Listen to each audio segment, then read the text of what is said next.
Even though you can see me physically very strong, but I want to let you know that it's tough. It's tough, but I'm not going to let that beat me down to give up my hope, my dreams, and my life works. And I believe that, in every crisis, there's an opportunity for us to shine. I've achieved much in my able body. Now I'm given a challenge in a disabled body. Being a disabled, trapped in a seated position, 2 words: rise up and do it better. You got to find that passion that you love to do as a distraction. So what do we have inside of us that someone else needed? That's the question we should ask. How to innovate new ways to do it in this new body. That's the challenge I'm facing every day. Make able people help us with ease. How about that? I always go to the restaurant and say, hey, you forget about disabled people, there's no ramp. That sort of thing. Be mindful that in this society, there are people like us.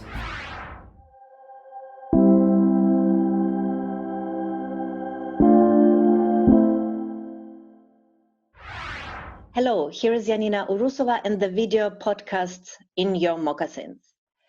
My mission is to contribute to a world which is comfortable for all of us. Since 10 years, I am connecting people with disability, business, civil society, state, and creative industries. Together, we create cool, adaptive products and services, barrier-free shopping experience, effective communication to the new market. Now, once a week on Wednesdays, we slipped into the shoes of people living with disabilities around the globe to learn the strategies of crisis management, which become crucial for us in the 2020. Today, we spent an hour in the moccasins of Dr. Billy Tang from Kuala Lumpur in Malaysia. Hello, Dr. Billy Tang. Hi. Just call me Billy will do. Okay. So, over 20 years, Dr. Billy Tang was a successful entrepreneur in agriculture and agro-based industries with a passion for sustainable farming and environmentally sustainable businesses. He has state contracts representing Malaysia abroad. He was 49 years old in 2015 as his life changed completely due to a car accident. And after this, he became a social entrepreneur and the founder of social enterprise People with Disabilities Smart Farmability and a commercial aquaponics farm, Aqua Hope. So, Billy, what are your plans for the future one day before car accident? Before the car accident, I was very involved in empowering other countries as well, in particular Myanmar and Philippines. Personally have dug 77 wells in the homeless and needy villages, and also 22 are in government schools in Myanmar. And due to having this living water well project single-handedly introduced by me, we managed to get the senator in that locality to pull in the electricity for the community there. And today we have good news that these 77 locations have electricity now, and we are empowering them through agriculture. Yeah, we believe agriculture could elevate poverty, and that was what I was advocating, bringing our innovation, bringing my 20 years of experience, innovation, bringing technology to farmers. Yeah, to empower them, to elevate them out of poverty. That was what I was doing before my accident. Yeah, so we are bringing technology to farmers through our innovation. So all the while we are believing in sustainable farming, and we believe farming is the way to reboot the economy and elevate poverty. So that was what I was doing, yeah, before my accident. But your personal plans of Billy Tang as a family father, as a business owner, as a human being, what did you plan for the next week, for the next day before the accident? I have two sons. Prior to my accident, my eldest is studying in the States, doing a double degree in business law and management. And he was supposed to graduate in 2016 May, where we were planning to travel there for his convocation. Yeah, and my accident happened just before his convocation. Yeah, my accident took place in 2015 December. Yeah, and my second boy graduated as a sound engineer. Yeah, and the family is a very close-knitted family. Yeah, and everyone is pursuing their dreams and works. Yeah. Your plans were to go to United States to visit your son, and the ticket was both. The hotels are booked. Everything was arranged, and I was under American covering called Covenant Ministries, where I was supposed to be mentored for a month after my son's convocation in America. They are asking me to speak about my mission work in Myanmar to about 600 people gathering all over the world. Yeah, and that does not happen because of my accident. What's happened exactly with your car accident? How it's happened? What happened is that it was just nearby my home. I went out to do some errands. It was on a Friday. Friday in Malaysia is the Malay community will rush for their mosque, they're praying. So I was on my 4x4 Land Rover Defender without airbag, it's an army kind of truck, and I was avoiding a motorbike that was using a handphone without wearing a helmet. And I in a split moment, I thought not wanting to hit him with my car when he came into my path, and I pulled my steering wheel to a very shallow divider, and the car just flipped and turned over and hit a big tree. So I blinded left eye. I was actually gradually blinded over a year, and I was only using one eye. Now I had an operation. I recovered 70% of my sight now on my left eye, and I broke 6 ribs, and the worst is I broke my spinal cord, T11. So I'm from waist down, I'm paralyzed, and I lost control of my urinary and also of my bowel. Yeah, it is very difficult, and I'm still learning to do paraplegic. In this year, lots of people had same experience. I mean, not physically, but emotionally, by lockdown.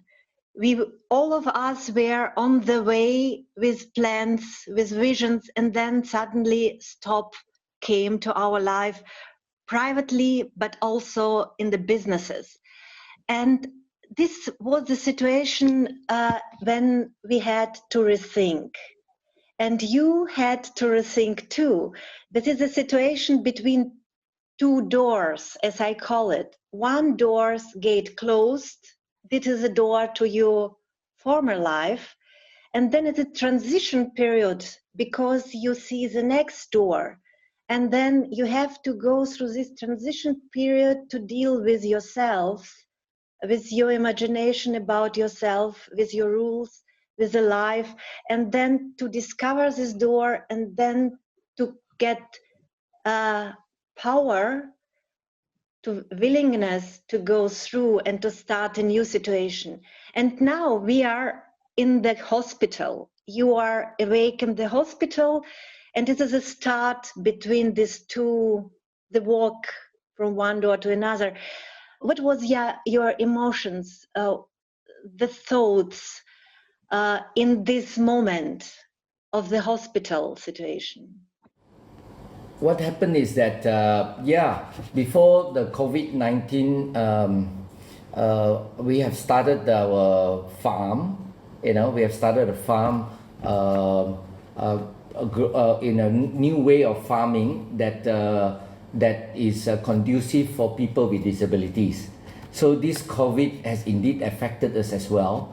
Because it's a lockdown, we could not come back to our farm to harvest our vegetables, and we could not harvest our fishes, and it was really devastating. So I would call it, this is a war, and that has to become a gate, as you say that, how do we, go through this door, to rise up above the occasion. So the end of this proved to be the beginning, and either we are caused by fear or caused by courage. So with courage, I am a very passionate person, and I turn my passion into compassion, and I start thinking of how I can help those people who are disabled, in a lockdown, because a lot of disabled, they don't have the financial means. They live by the day, they earn daily, and suddenly with this lockdown, a lot of my peers are devastated, and everybody is going through a real mental health. So I want to make a difference. So I rise up above to the occasion. I seek permission to go to my farm, and I harvest the vegetable, I harvest the fish, and I went out to do good works. I went up to feed the people in the street, and there are a lot of people sleeping in the streets that I was shocked, in the city of Kuala Lumpur, people are sleeping in the streets, and they are vulnerable to COVID. So we have been doing feeding every day in the streets using the produce from our farm. So and I got a restaurant to help us cook and nutritious food, because we don't want to choke out the healthcare system where we only have 1,000 over beds in Malaysia. So this vulnerable will be the one that's going to, choke up our healthcare system if they don't eat well. Yeah. I just wanted to ask you personally about your thoughts when you wake up in the hospital, because your experience and your strategies, your personal experience, are very important for people who are now in the difficult situation. It doesn't mean are they become disabled or they were hit by the crisis. Yes. Tell me about you. It was very tough. The moment I met with the accident, everything in the car was stolen. All right, including my phone was stolen. So my family has to go hospital to seek me out, to see where the ambulance have transported me to which hospital. And they finally found me in one of the hospital, and it was very crucial that that my wife, with her wisdom, have managed to get the surgeon to operate me as soon as possible. So the operation took about I think 13 hours, to fix my spinal cord and the rest. And when I woke up, it was in ICU. It was very, very tough, and I find that I could not move, and just barely 7 days, I developed a bed sore of a 3rd degree. So we have to make a decision to transfer to a private hospital. I was sent to a government hospital, all right. And at the common hospital during the 7 days of ICU, I developed a third stage bed sore. So immediately, using my personal insurance, we transferred to a private hospital. So it took about 3 months to get healed, this bed sore. So yeah, it's so tough that I've in these 6 months, in these 5 months in the hospital, day and night I'm thinking of how I could exit from this earth. Suicidal is so real, you know. I hallucinate. I cannot accept the condition I'm in, and my family could not handle my emotions. They also broke down, and especially my son, you know, he literally break down many times, crying in front of me. He says that, "Lord, Dad, you love me so much, but I don't know how to help you. You know, you're in a pain that no one could understand." You know, they gave me painkiller that could not solve me struggling with the pain, and spinal cord is one injury that one should not have. You know, it is today I'm still fighting chronic pain 24/7. Even though you can see me physically very strong, but I want to let you know that it's tough. It's tough. But I'm not going to let that beat me down to give up my hope, my dreams, and my life works. And I believe that, yeah, in every crisis there's an opportunity for us to shine. When I look at, yeah, in my country we have 4.8 million disabled in this country. In my country we have 4.8 million. I've been made a national icon, you know, under the spinal cord injury, under the Ministry of Health. So I take it upon myself. I pray daily how I could help my peers, you know, in the field that I'm in, that they could eat better food, better nutritious food, made accessible to them. Yeah. Tell me, how long time did takes you to go over the hill? I mean, you were 6 months in the hospital. If 5 months. You were 3 months? 5? 5 months. 5 months. You were 5 months in the hospital, and in where was the moment for you, this crucial moment where you decided not to go from this earth, but stay here? Who or what helped you? What was this moment? Was it a man or a woman? Was it a music? Was it an advice? Or was it a voice from within of your being tells you, now, Billy, you make it? What was it? As I embrace my Christian faith, my faith is challenged. Do I really have a intimate relationship with God? You know, it was turning my eyes to God, and in this situation that I find strength. And of course, a lot of people, my family, my relatives, my friends I'm surrounded by the unconditional love of God. You know, through them, you know, that has helped me.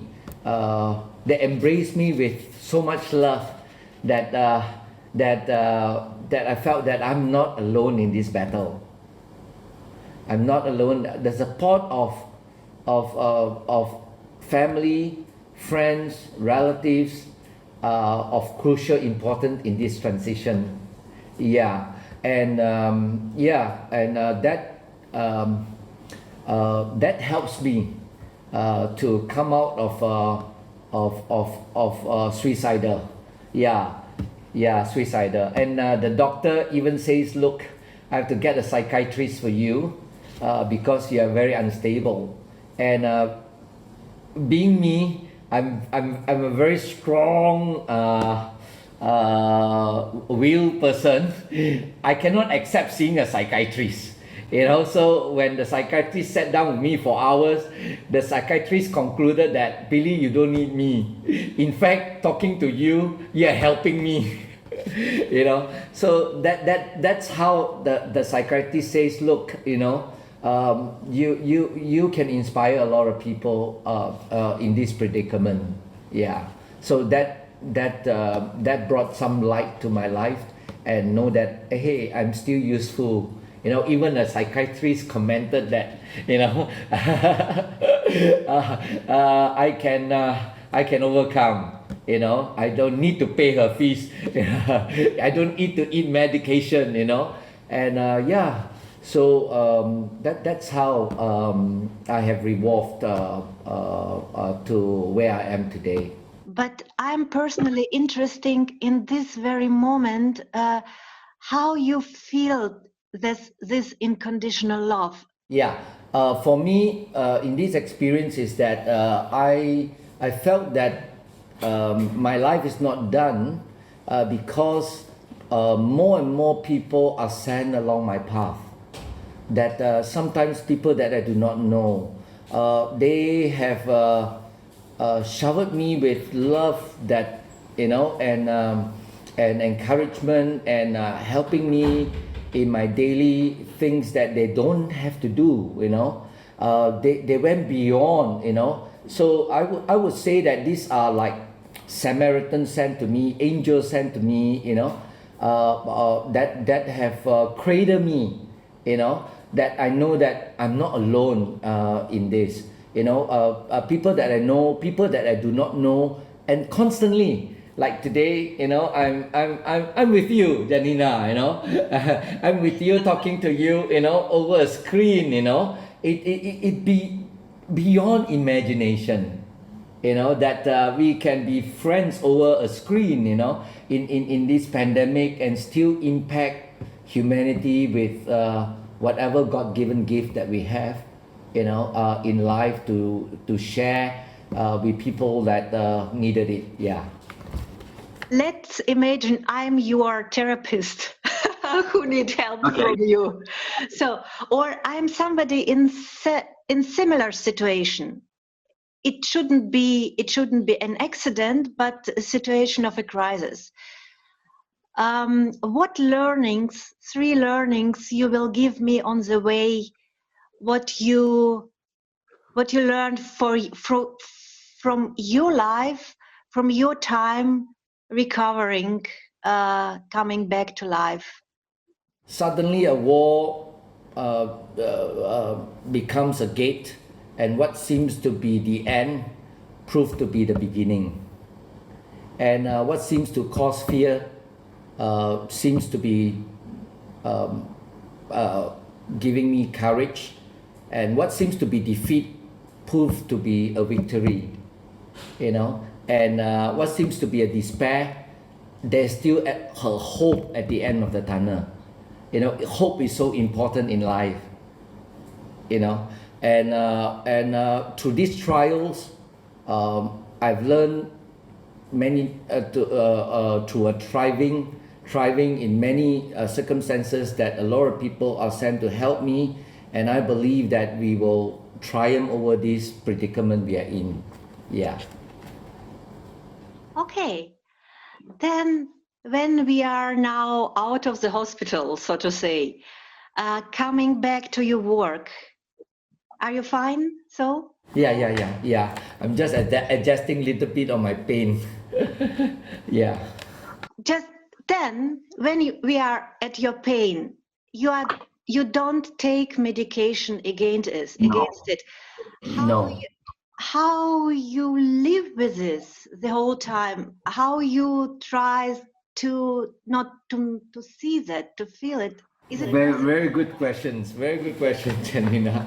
Okay, my usually when I go to the hospital for my regular check, my rehab physician will always ask me, Billy, in the scale of 10, what is your pain scale?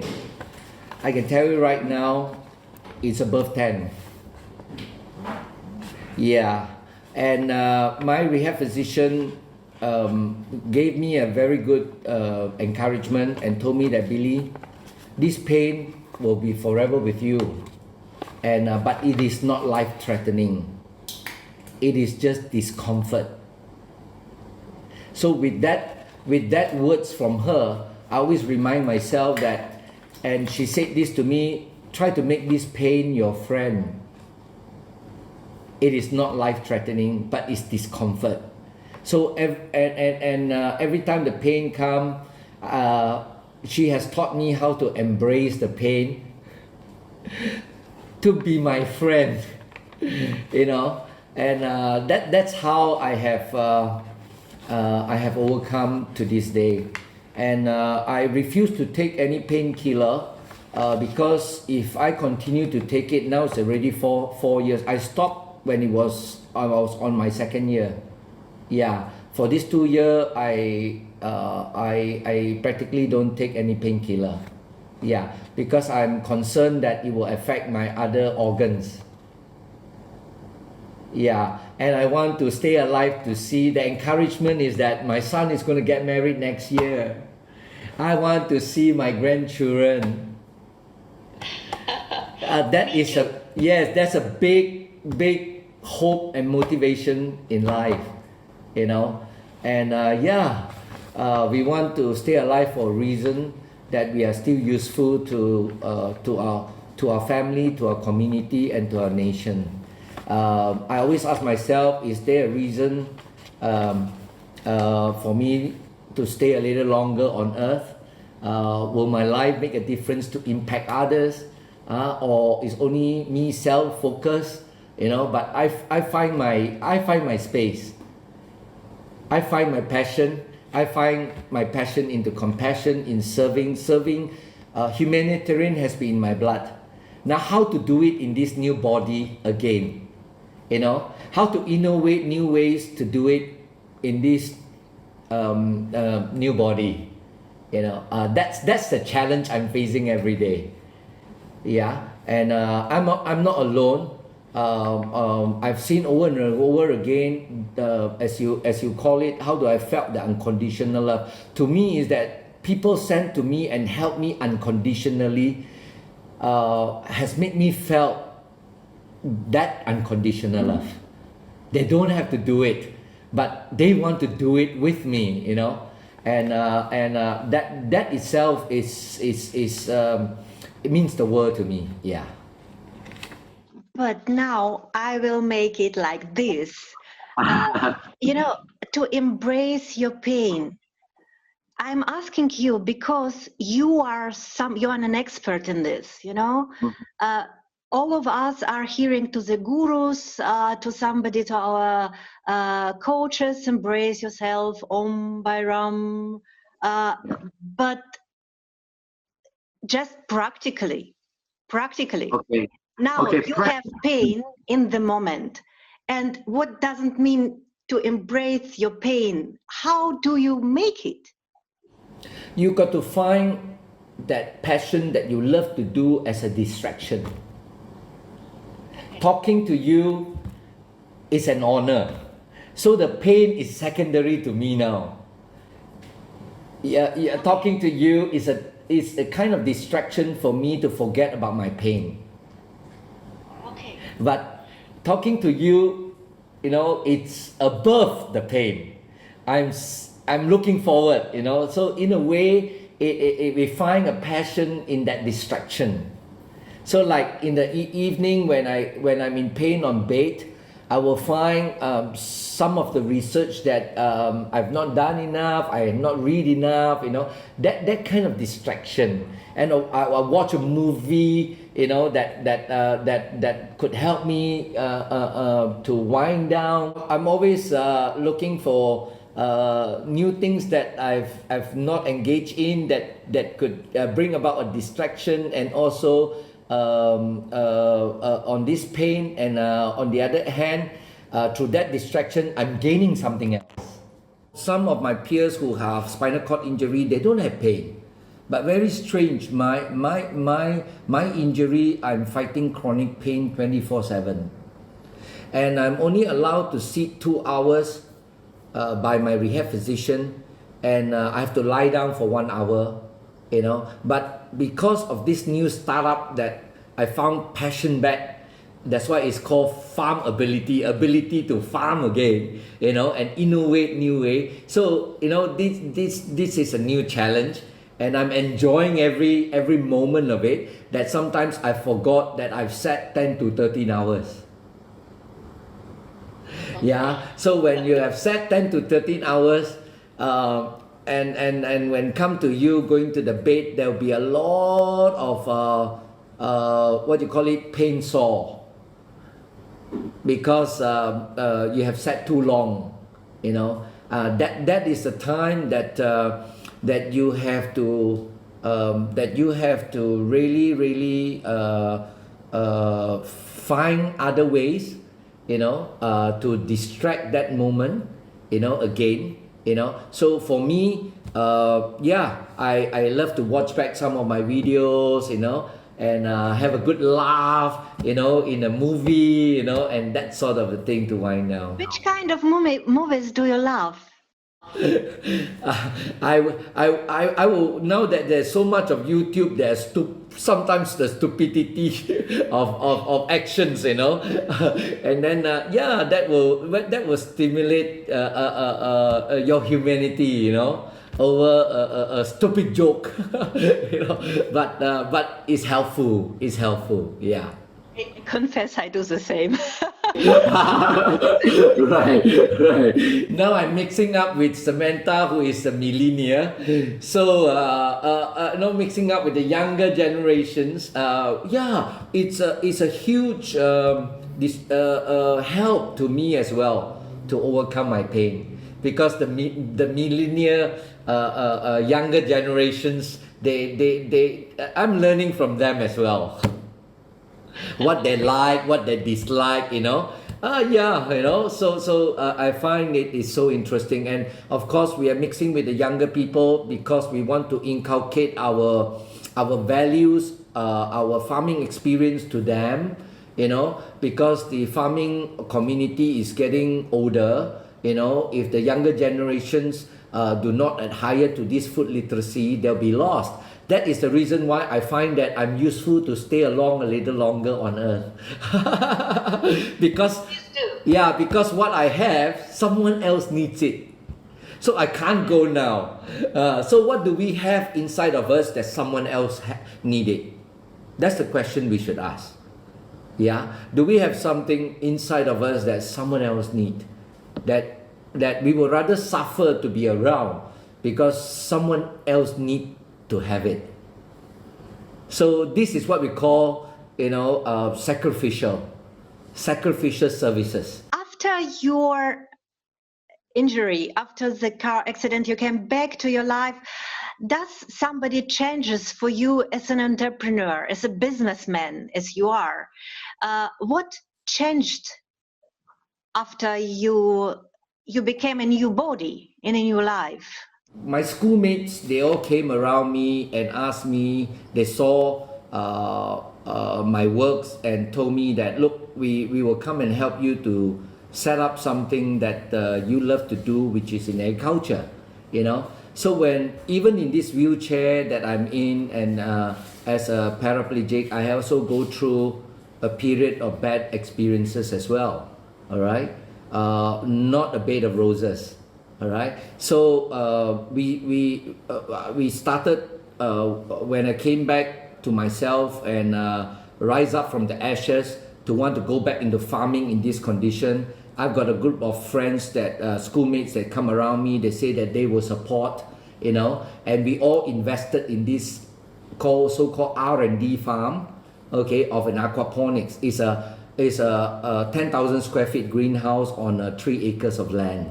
All right, and I did it successfully within a year with a university collaboration, 100-year state university from the Philippines, whom I have done a lot of social work, reciprocated up to a accredited certification for me to run a vocational program as well, you know. But very sad to say that because there are five co-founders in this company, all right. And when I did it successfully, okay, there are people who didn't see us as disabled people as well. They will take advantage of us, all right. They exercise majority rights to want to take over the farm. So I've gone through this, and I want to let you know that I've overcome once again. You know, that is the business world.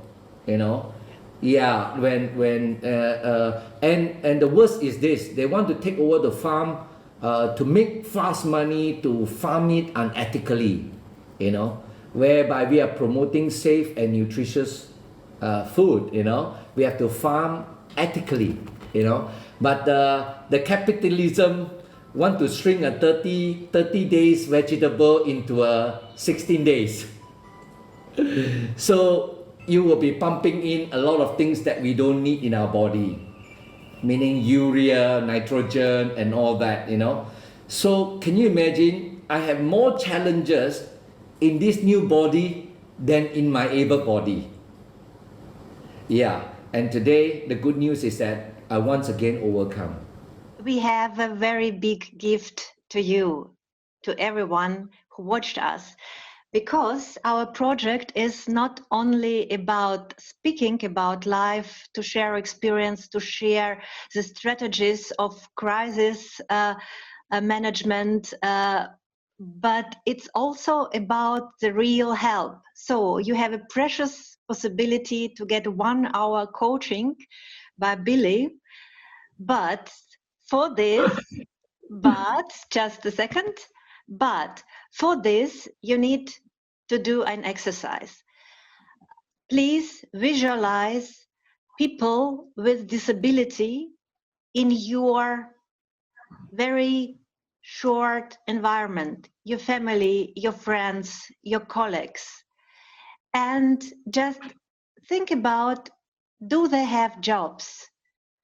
Do they have jobs which suits to their education, to their abilities, not disabilities or something like this, to their knowledge, and write down if you know those people. And the second step, you need to write down in which company, in which position, which tasks those people could be employed.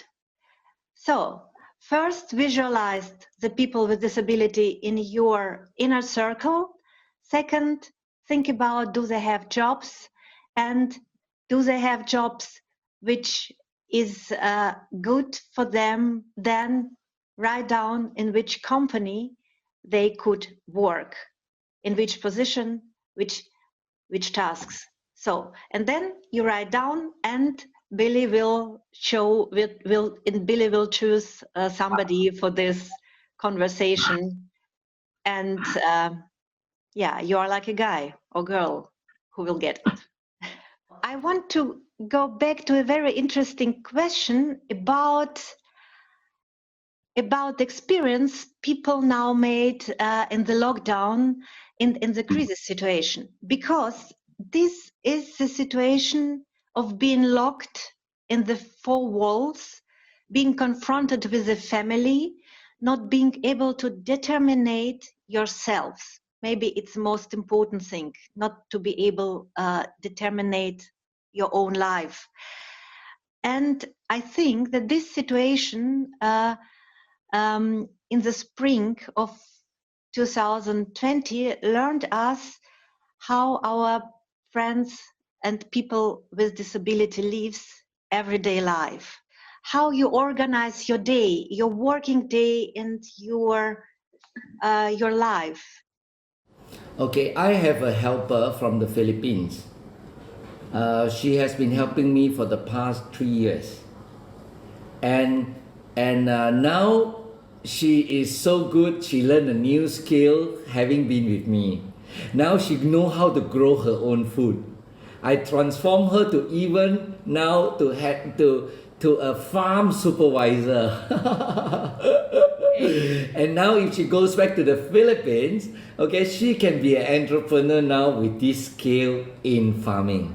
Yeah, and yeah, we empower someone else, you know, and yeah, and on that, because of our works, our government agency has taken notice of me, and we have a lot of opportunities now being offered for us to expand our avocation. Yeah. To expand our avocation, that's right. And then I met a group of young people that are fed up with the what do you call it, the mundane work that they're doing. You know, everybody is talking about farming. You know, everybody are talking about agriculture because of COVID-19. You know, that disrupt the entire supply chain to the halt. Actually, COVID-19 did not, it exposes the supply chain, you know, that everyone have to decentralize their food chain, you know. And we already decentralized before the COVID. So that makes us have an edge. Like what we do is that we don't scale up a bigger greenhouse, we shrink it down to a box. You know, this is our new innovation. We shrink down a greenhouse to a greenhouse box, okay, where you have live, fresh, nutritious, no longer refrigerated vegetables put in your home without you being a farmer.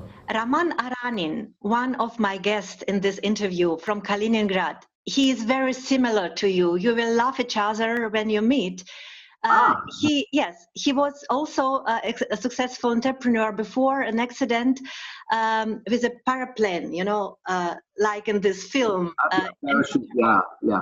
So, and he is now building innovative wheelchairs and barrier-free environments, and also a rehabilitation center for bringing people, quadriplegic people, back to life within 6 months. So that they are not coming a part of the normal life. So he told me that in the moment he was in the hospital in the reconvalescence, one friend of him, also in a wheelchair, told him, you know, you will become a child to your wife, and she will become a mom to you. Just be prepared. So, and Raman told me that it happened like this, that suddenly the role changed, and it took time before he changed the situation back to being a man in the family, a man in his business. Did you experience something like this? Yeah. What happened is that as a paraplegic, you feel like you are a baby again. Yeah, I have to wear Pampers for the rest of my life until I go down 6 feet under.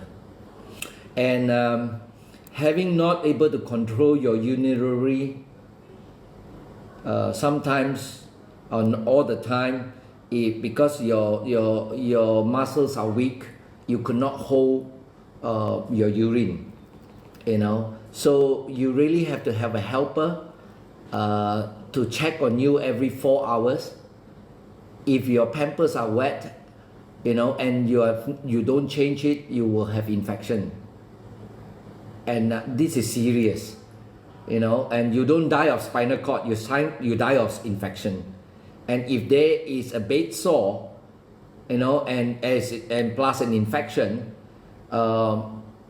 it just inconvenience the entire household, you know. So take extra care of that, you know, as a disabled man or woman. Never get into conditions that you have to deal with bed sore, because it's very difficult to heal. And yeah, you know, these are the challenges we face and we go through, and it makes us like we are dependent, like a baby. Yeah. And on the other hand, we also want to shine in spite of being a baby physically. All right? We are not baby in the aspirations that we want to achieve. Hopefully through that, people who is looking after us will not will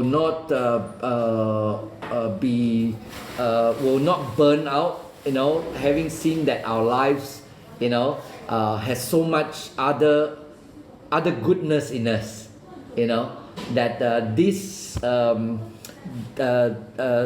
this weakness, all right, on this physical weakness, we need help. Like I if I don't have a helper, I can't move. And my helper is not going to take care of me for the rest of my life. You ask me, do I fear? Yes, I do. I don't know how I'm going to age as a paraplegic.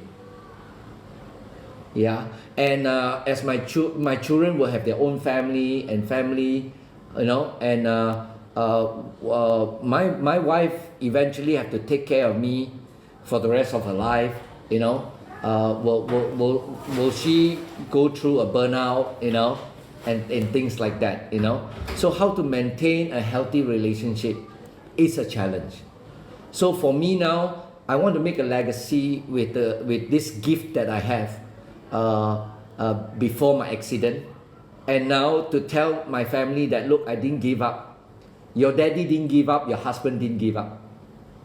Yeah, and he does it even better on a wheelchair, than as a enabled man. So this is the kind of will strength and willpower that one should have. Thank you for these words. It's very personal. I will ask you a very personal question. Yes.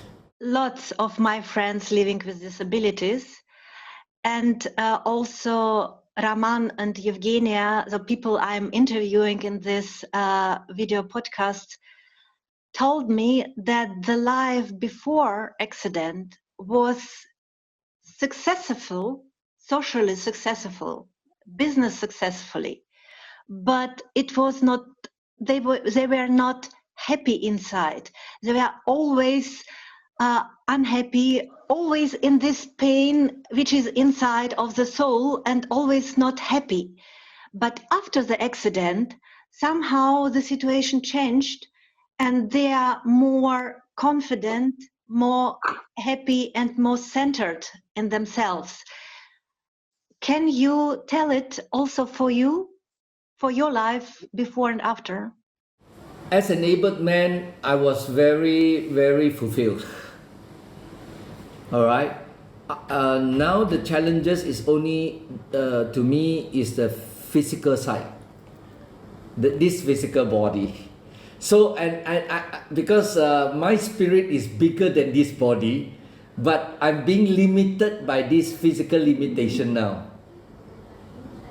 Yeah, and I have to get a new vision. All right, and how to allow my unchanging character to become a way of humility, probably, and surrender, I think every one of us, as if we self-centered on our want, all right, most of the time when we don't get what we want, we be disappointed. We be happy, we be unhappy if our needs or want are not met. So instead of thinking of so much on what I want to be happy, and we have to think of how our life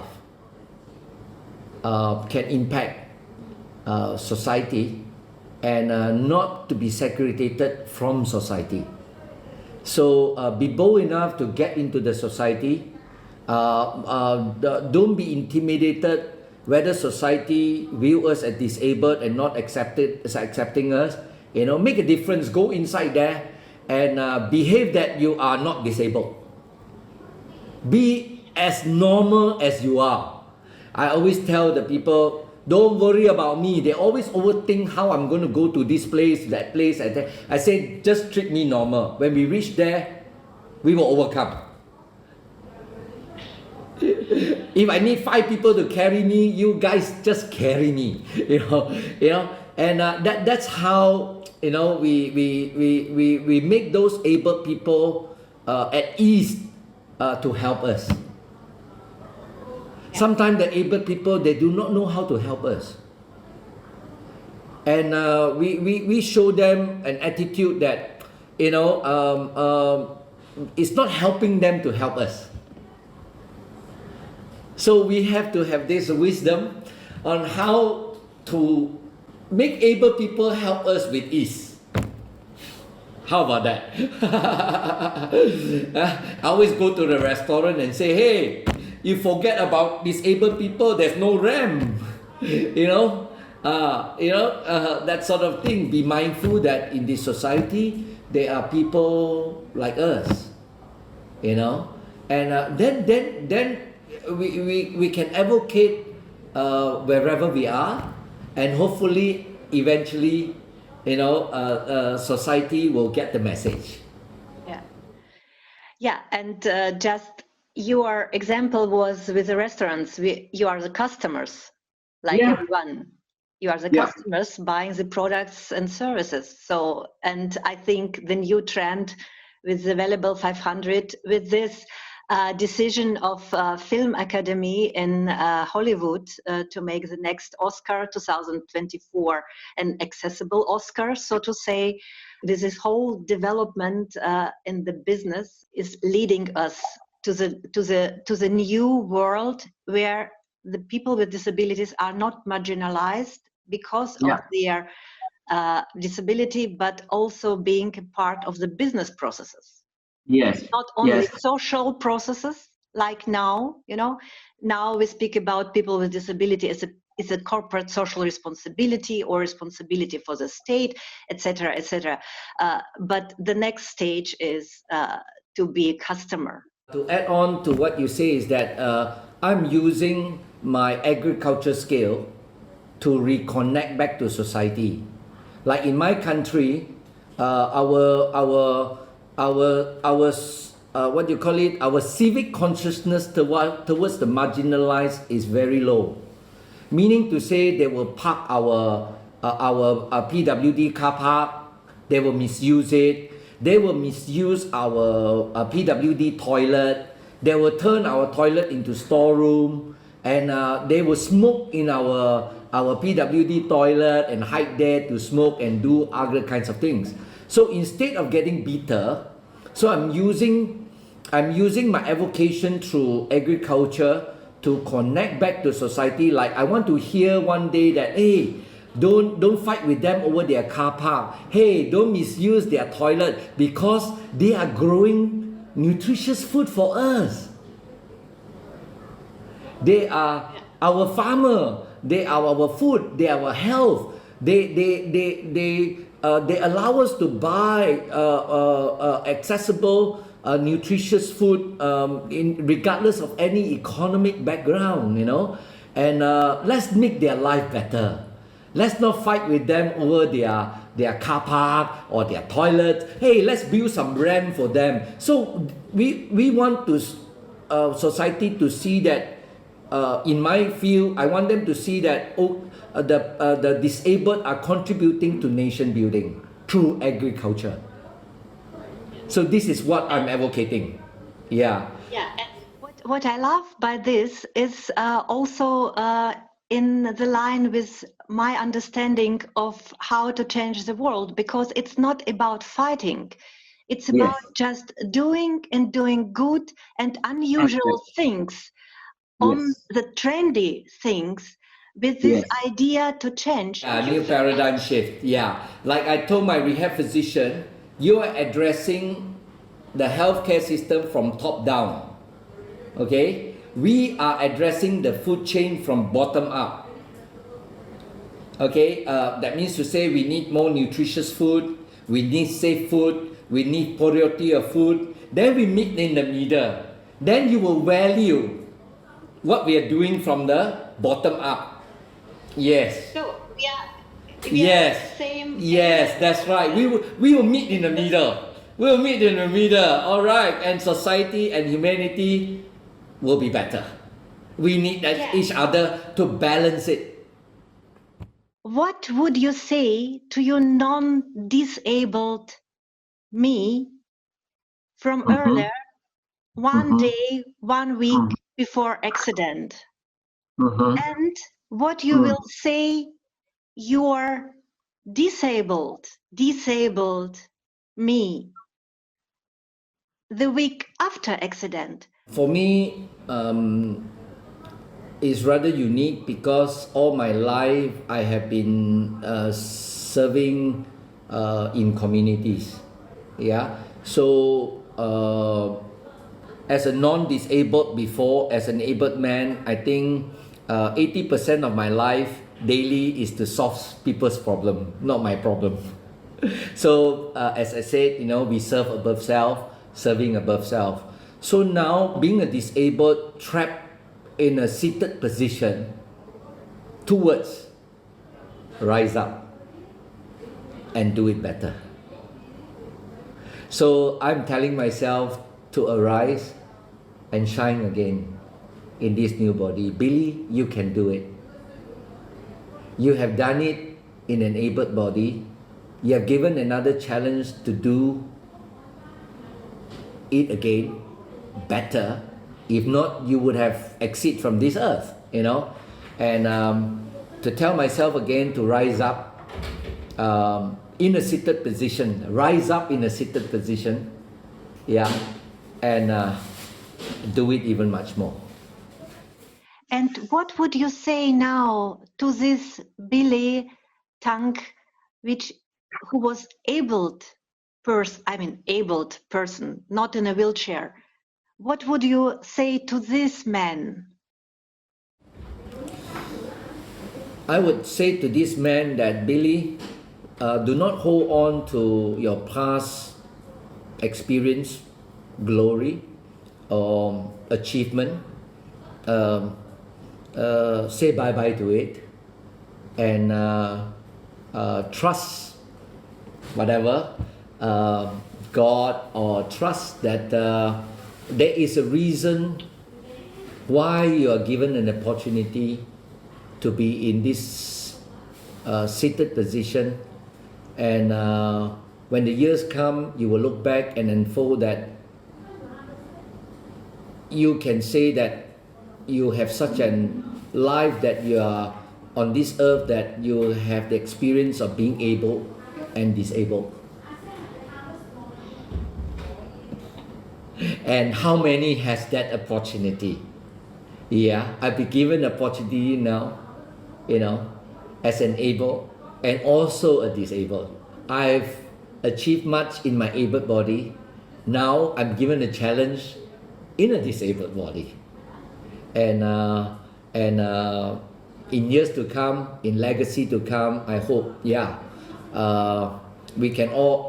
this Billy can look back and say, what an honor, what a privilege, and it's all about how we impact humanity while we are on earth.